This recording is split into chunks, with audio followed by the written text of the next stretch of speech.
Hey guys, Pastor Jurgen here. I'm so glad you're tuning into one of our powerful messages that is guaranteed to absolutely elevate your life to another level. At Awaken, we only want to preach fresh, real, powerful to help you grow stronger in your walk with God, develop your faith so you can take more territory. I'm praying that God blesses you and enriches your soul as you listen to this amazing word from God. God bless you. What I have for you today, I honestly don't feel like it's a teaching. I don't feel like it's anything like that. It's an impartation.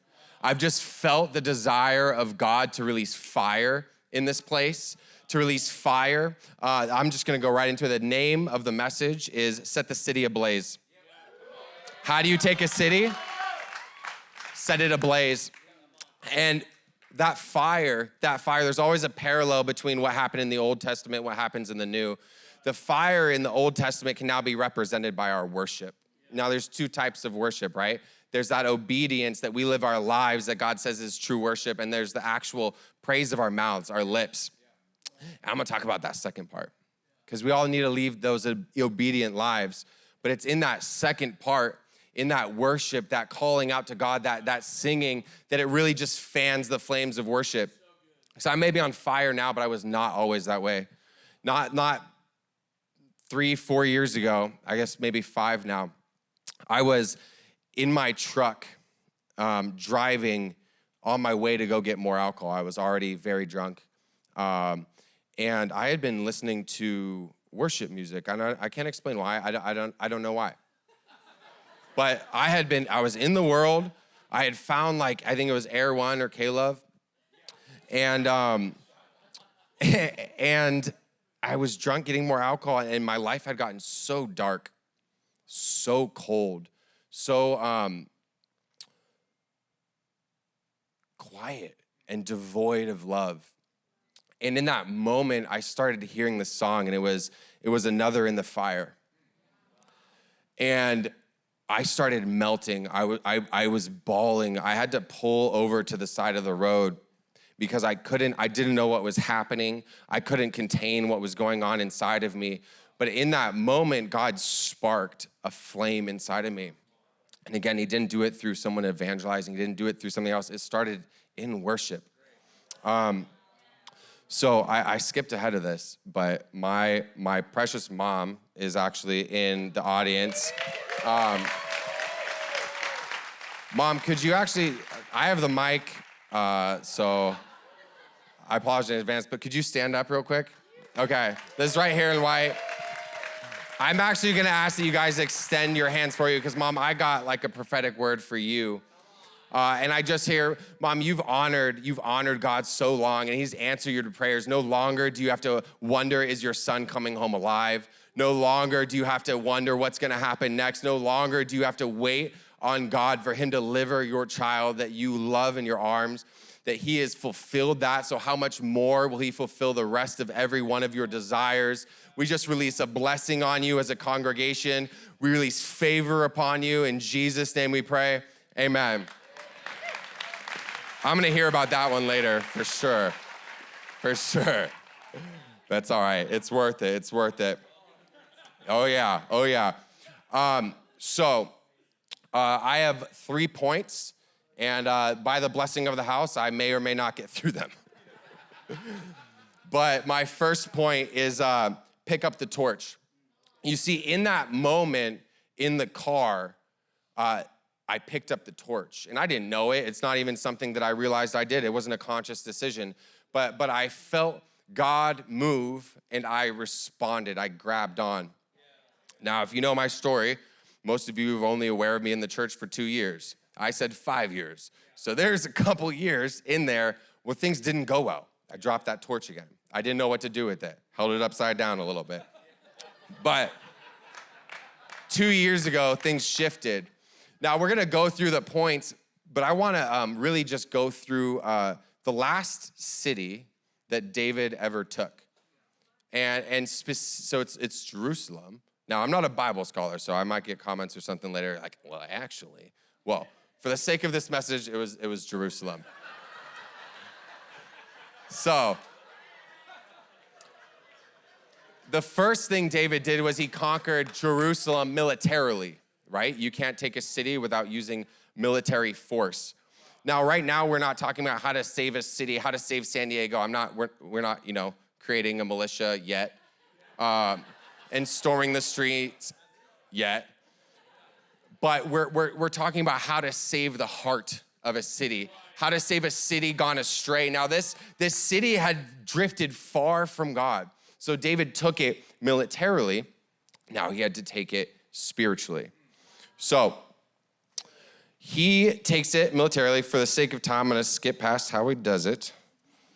And then he goes to grab the ark. So he takes the town, defeats the Philistines, and another army brings the ark so he's going to bring it back to Jerusalem, the city that he just took. He wants to bring the presence of the Lord into his city.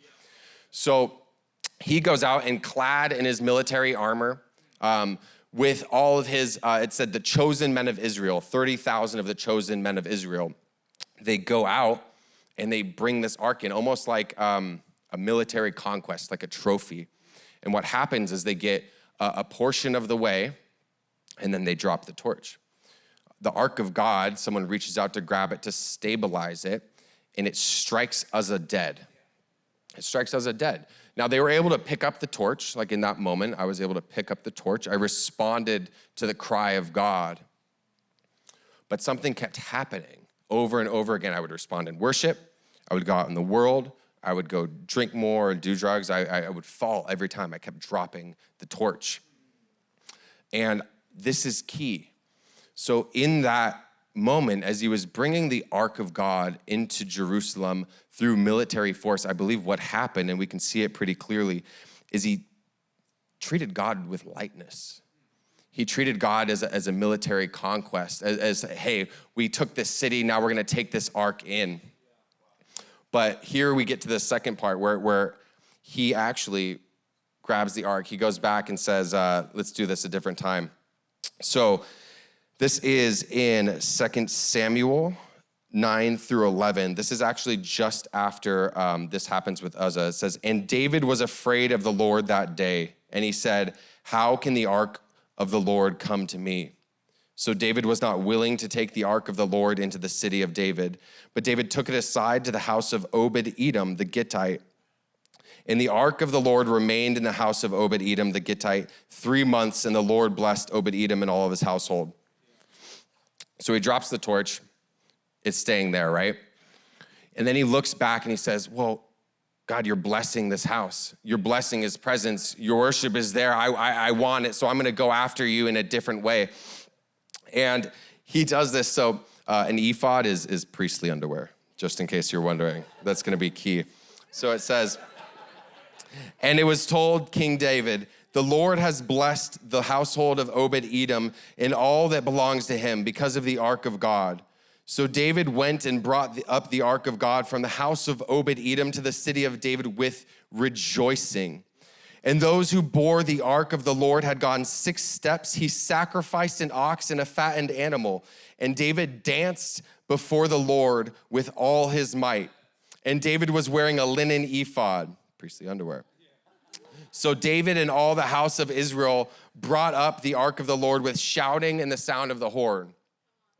That's super key. Those differences are super key. How come one time he goes with a bunch of men, takes the ark of the Lord, and someone gets struck dead? Second time he comes with the ark of the Lord, and God is bringing in his presence. God is working on this revival. I believe is that surrender of his outer clothing, that surrender of all the prim and proper, and I need to look like this. I need to have my men with me. This is a warfare victory. And in that moment, when I kept dropping the torch, it's that same thing. I would pick up the torch and I would try to carry it, but I would want to look a certain way. I would want to look like I had everything together. I would want to look like I didn't need your help. I was actually doing pretty good. But if you need my help, I can help you. But I'm good. I'm good. And I kept picking up the ark, and then pieces of my life would die, just like he struck Uzzah down. Pieces of my life would die. And I got to this point, and I'm like, I don't know what's going on until finally something snapped. Something snapped. And in that moment, I looked, I'm like, God, everyone else is getting this. What's going on? And I finally hit this moment. I was like, God, I don't care if you ask me to stand in the corner of a room on my head for hours. I don't care. I'll dance in priestly underwear. I don't care. I just want to worship you, and I want to surrender to you. So, second point, carry the fire. This is what it looks like. So I don't know, there's scholars out there that do all this research, and they said the house of Obed-Edom to Jerusalem was about 7 to 8 miles. Now, at the end of this message, we're gonna open up a time of worship. And worship is so powerful to me because I feel like not only is it that fire, but that true abandon to God where you let everything down. Now, to ask to do it your entire life can be a daunting task, right? I mean, we're called to do it. We absolutely are. It can be daunting. But if we ask, hey, for 10, for 15 minutes, throw everything else aside. Throw everything else aside. Throw those garments that make you look tough aside. Throw those things that you're holding on to aside and worship at God's feet. I also want to give a little personal revelation here. I don't think David was very good at dancing or singing. Here's how I'm going to back it up. Because I can't just say that, right? All of you are like, how dare you? But all throughout the word, it says David was a man that could play the harp and a man that could wield the sword. It said Saul slayed his thousands, David slayed his 10,000s, right? There's all these praise of David on his heart for the Lord. But he sang a lot, and he danced a lot, and it never says he was good at it. Right? That's just me? I say that, as a joke, but it's also super important. If you guys know me, I'm super loud. Very loud. I kind of have thought like I need to pass out like earplugs to people that like sit next to me that don't know me for the first time. Cynthia Lujan, we always have this joke because I spat on her arm one time when we were in worship. It was just a little bit, but it's in that reckless abandon. Just a little bit. It wasn't a lot, just a little bit. A little splash zone, you know? I'm joking around, but it really is in that abandon of worship. Like, okay, God, like this is all for you. This is all for you. This is not for a show. This is not so I can get something. This is because you are worthy of it, because you are worthy of praise.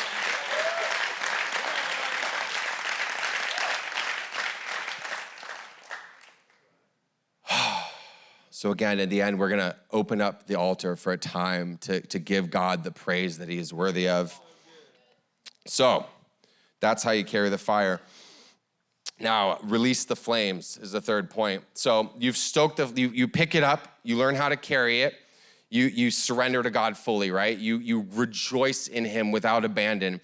You come to his house just expecting him to move. Now, it's set a city ablaze, right? Now we've only talked about like carrying a torch and keeping it lit. Right. How do I release that into a place where it catches fire? And this next portion is super important. So the whole thing's super important, right? But it's 2 Samuel 6:16. And this is David and one of his wives, Michal, at the time. So David's dancing in reckless abandon. The whole city is just like rejoicing and celebrating God. This is a city that had been astray for a while. And this is what it reads. As the ark of the Lord came into the city of David, Michal, the daughter of Saul, looked out of the window and saw King David leaping and dancing before the Lord. And she despised him in her heart. She despised him in her heart. We had a season really recently where we heard the spirit of Michal rear her ugly head. Now, remember in 2020, one that came after. Two of them made a lot of sense to me at the time, and I thought the third one was kind of a tip of the hand from the enemy. It was businesses that they deemed unnecessary, churches, and specifically worship. They called out worship specifically.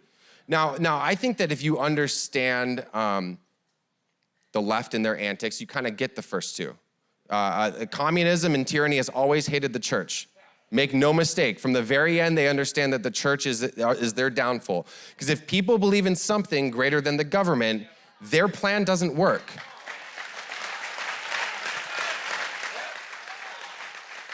But that third thing is super interesting. Like, what sound, sane individual, first of all, those are the first two cues.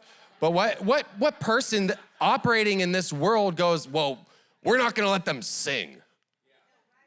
Imagine people coming to, like, just stop their singing and we'll win. That came straight from the enemy.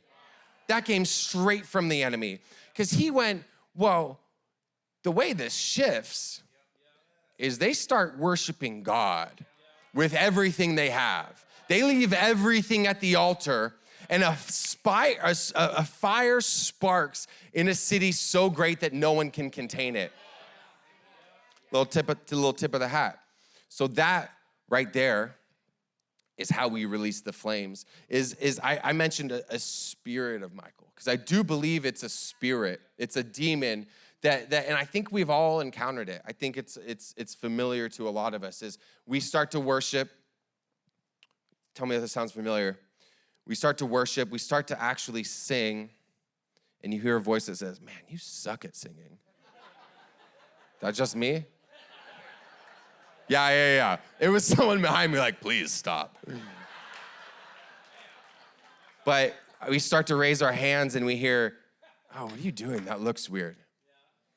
We start to press in and get a little rowdy and we think like, man, you're a goofball. You're gonna embarrass yourself in front of everyone. That's not from you. That's not from you. You're responding to the heart of God in a moment and something hates it.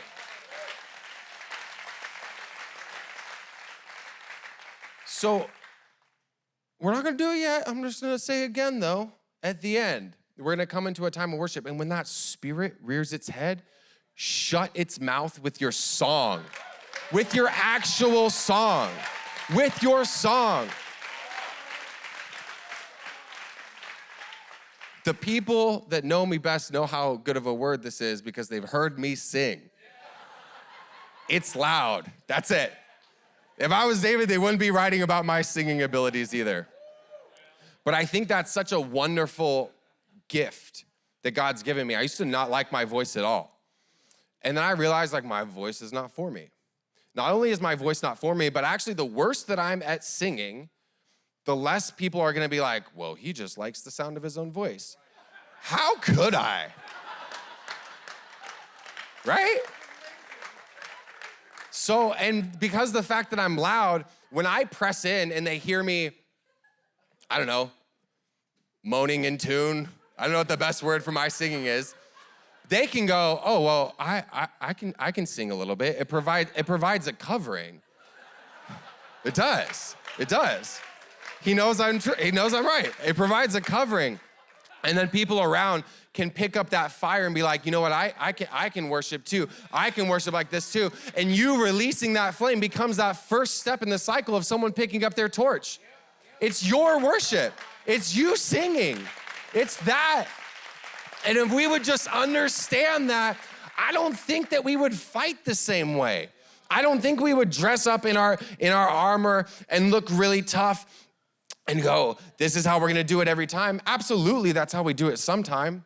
But through worship, things are unlocked far beyond anything you could ever imagine. You think about the Israelites back in the day, one of their mistakes would frequently be God would give them victory after victory after victory after victory, and then they would stop asking God, should I go out into battle? They would just go. But oftentimes after those victories, if they would ask, God would say something weird or different. He'd be like, okay, this time, I want you to stay back. I want you to stay back, and I want you to worship. And I want you to listen to me ambush your enemies on your behalf. So, again, in 3 minutes, Can you tell I'm leading up to the end? Because that's the most important part, right? I could talk all day, but if we don't press in and worship and seize this opportunity to be set on fire, then what does it matter? We need to carry this fire and release it into the city, because I tell you, our city has seen warfare.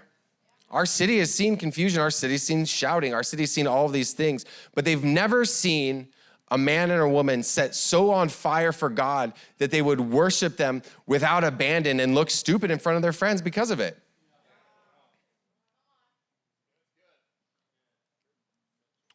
It was after David is basically rebuked from Michal that he comes back with this answer, and it's very sassy, but it's key. It's key to our response to this spirit that may very well come against you when we gather for worship.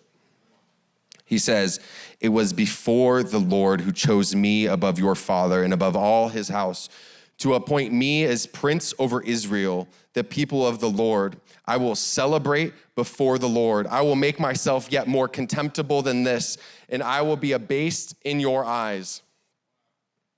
He says, I'll look even more stupid. He said, you think this is foolish? If it's for worshiping my God, I will do something even more. I will praise him even louder. I will dance for him in the streets. I will do something even more.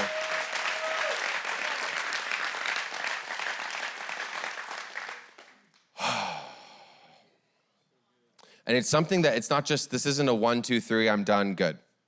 Like, we all know what fire is, right? It requires a constant stoking. It requires feeding it. When you're carrying it from place to place, even more so, you have to shelter it, right? So as I'm in between steps 1 and 3, between picking up the torch and releasing the flames, there's carry the fire, right? How am I doing that? How am I actually carrying and sheltering this fire? Because we are gonna come from here. I guarantee God is going to encounter you as we flood the altar. Your life is gonna be shifted. But once you leave this place, it's very important what you do. Are you gonna go rush back and worry about the things that used to bother you? Are you gonna let your head be consumed again with the worries of work or bills? Or are you gonna take that car and be like, you know what, in this moment, I'm gonna carry this fire. I'm gonna turn the worship music on. I'm gonna blast it. I'm gonna keep singing. And that way, the bonus is no one can hear you. So you can really go at it. I think there's been some strangers watching me and they're like, who is this guy? But I will become even more foolish for the Lord, right? So the last thing I wanna leave you is this, is it's really easy to say in these moments of really excitement and feeling God move to say, well, worship God, because it's a natural response from us, right? There's something deep within us because we were made in God's image and made to worship and respond to him that wants to cry out to the Lord, that wants to come out to him when we're in such gratitude. They're like, God, you are worthy of everything. Can I tell you it's an even greater sacrifice when things are going horribly in your life to bring worship to him and to sing? Not that long ago, Corey and I actually lost our first child due to a miscarriage. And there was a part of me that wanted to stay home.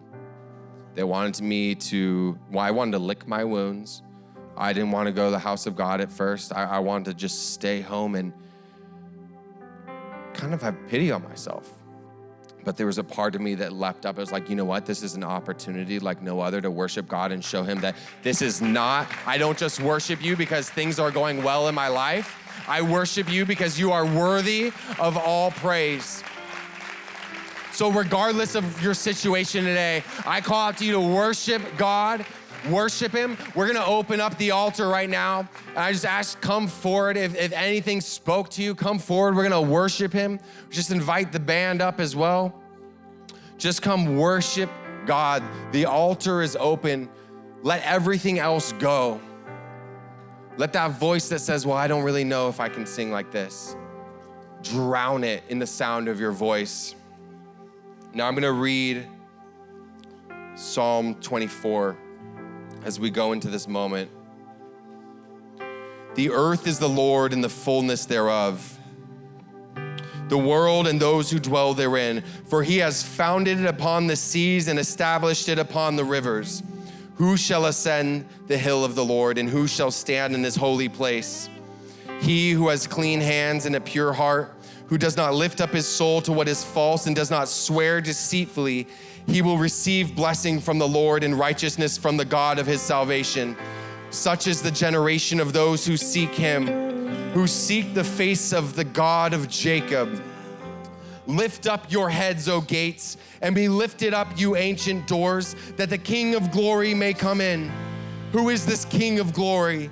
The Lord, strong and mighty, the Lord, mighty in battle. Lift up your heads, O gates, and lift them up, O ancient doors, that the King of glory may come in. Who is this King of glory? The Lord of hosts. He is the King of glory. Now let's worship. Wow, what an amazing word. I hope you enjoyed that as much as I did.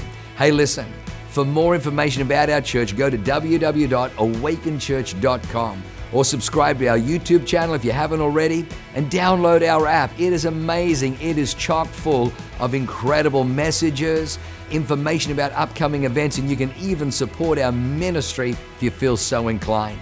We loved having you with us today. We look forward to seeing you again. God bless you. Live a life that is transformative. Bye for now.